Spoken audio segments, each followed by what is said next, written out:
Hey, it's Clay, and this will be a video chart on ticker symbol SHMP. We will take a look at the 30-minute time frame.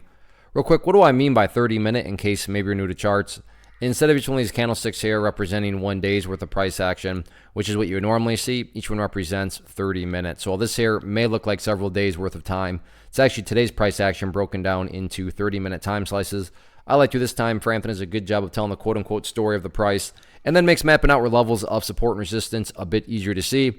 Very nice movement today, not only from the price action perspective, but you look down here and, not massive volume, but, volume definitely staying respectable. So we'll see if the price can continue to build upon itself. Now, I do realize that when I say today was a good day, that's a little bit, depending on perspective, meaning if you are some sort of day trader or flipper or scalper, whatever you want to call yourself, and you bought right there, or maybe you bought right there, and your plan was to buy and sell within 10 minutes. Well, then, yeah, from that point of view, chart's not looking so good. But assuming you care about a bigger picture point of view, then the price built higher lows today, and more importantly, built an overall higher base. So from the big picture point of view, again, yeah, sure, it pulled back from those highs, but when you take a step back and look at where these bases have been, then the trend remains fully in the bulls' favor, and especially here in the near term, and I'm just going to kind of crudely draw this, but hopefully you'll get the idea that, yeah, over time, these stair steps, and in fact, you have even lows lower than these, but if you envision each of these as stair steps, then overall, yeah, the big picture stair steps still very clearly going in the upwards direction. I fully realize that if you are some sort of scalper or flipper,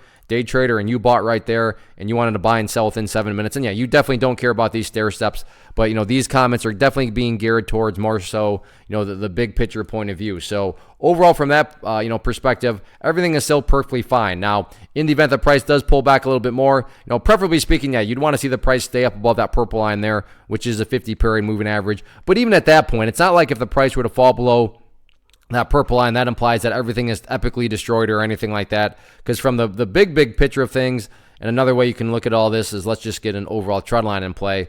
But you can see that the big picture trend line still very clearly. So that's why I say, and let's actually change this to green to represent a support trend line.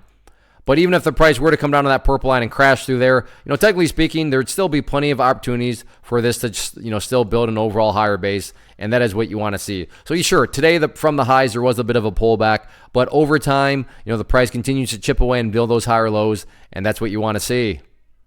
One of the biggest questions that I get is, hey Clay, how do you find the stocks that you trade? So what I've done is put together a free resource guide where I talk about the tools that I use to locate stocks that I find interesting and think may have potential. So if that sounds like something that could add value to you as a trader, then click on the image that is up on the screen right now and I will email you the guide. The guide itself is very short and to the point, and best part, it's completely free.